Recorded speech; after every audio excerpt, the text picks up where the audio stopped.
my dears, I'm Lisbeth R. Jimenez, and I am a published American mangaka.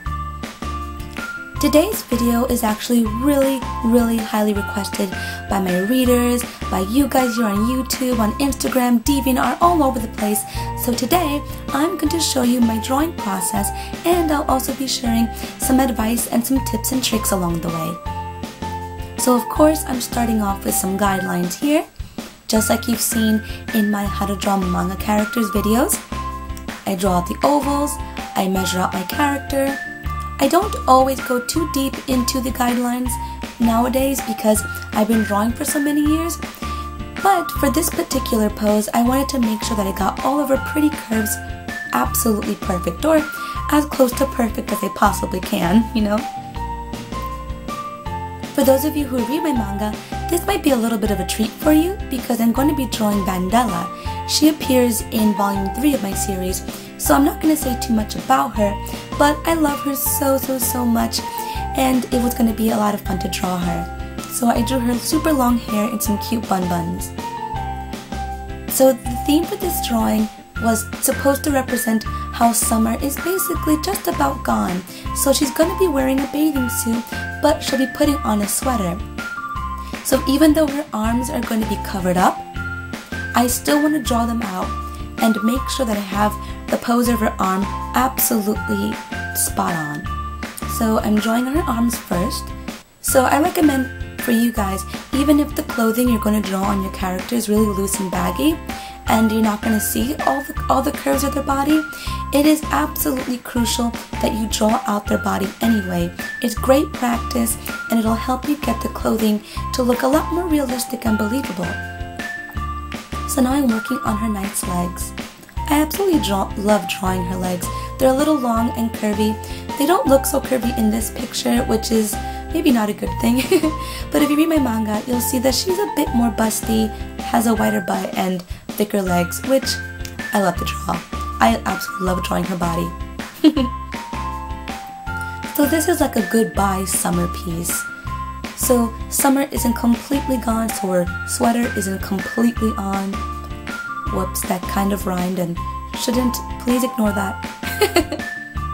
She loves platform shoes, so I decided I'm going to put on some little wedge sandal heel thingies. I like to wear them myself, so I thought she would enjoy them too.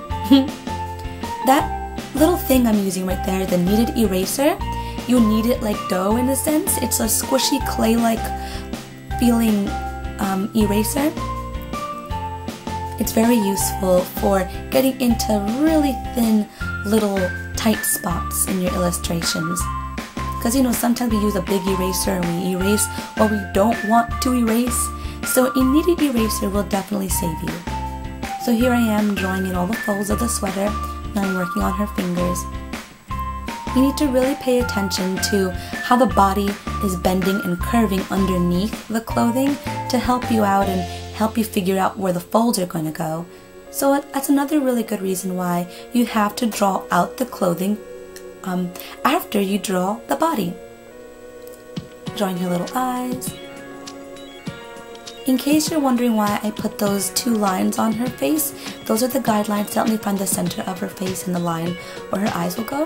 Here I'm using micron pigment liners to ink my illustration. I love using microns for a number of reasons. One, they come in a ton of different thinnesses and thicknesses. Is thicknesses even a word? Whoops. They come in super thin points. So thin, I swear they look like they're like a couple of strands of hair thick. It's really amazing. So it helps you get into really thin little areas. Also, micron pigment liners are archival safe, which means they won't fade over time. They're acid free, which also means they won't fade over time. And as you can see here, because I'm using a green pigment liner, they come in all sorts of colors. I'm not 100% what colors I'm going to use at this point, but I kind of have an idea that I might want her bathing suit to be green or blue, so I decided to pigment line it green. Also, I'm inking her skin with a brown pigment liner That way it gives her a softer look when I apply all of her cute skin tones. I'm also inking her hair in brown as well because she's blonde and I didn't want to use black for her hair. It might make it look a little harsher. So it's something to keep in mind when you ink your illustrations, that to not be afraid of using something other than black. Brown, green, pink, blue, all really awesome colors to ink your illustrations. Now I'm inking her water bottle blue because I want it to be a little translucent, and inking it blue might actually help in the illusion, of making it look like it's a translucent water bottle. Notice how I drew her fingers. They're a little curved so that it looks like she's actually holding the bottle. Now I'm inking the sweater, and I'll pay attention to the variation of line thickness here. Some areas are thin, some areas are thick. This actually really helps in the illusion of, there being deeper folds and shallow folds. So don't be afraid to play with the thickness of your lines. This is something I picked up in high school by accident, but then I realized, wow, that actually looks kind of cool. So there we go, serendipity. I absolutely love inking and drawing folds. I have an obsession with fabric. If you see some of my other illustrations, I think you kind of get the idea that I'm obsessed with fabric. Lucky for me, a lot of my characters in my series are wizards and mystics and such, so I get to draw lots of nice capes.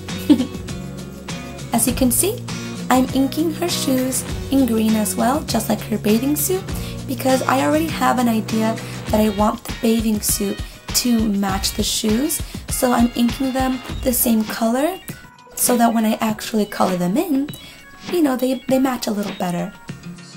Sometimes we make mistakes while we ink, but don't worry about it because you can always fix that with color and a little bit of white ink. I had so much fun working on this video for you guys. I hope it was really helpful, and I hope you'll come back next week to see how I colored her in so that you can learn how to use Copic markers. Please like and subscribe for more tutorials by me. Please visit my website to read chapters of my manga for free. And please follow me on social media to see artwork from me every day. So until next time, please take care, God bless, and do not be afraid to nerd out.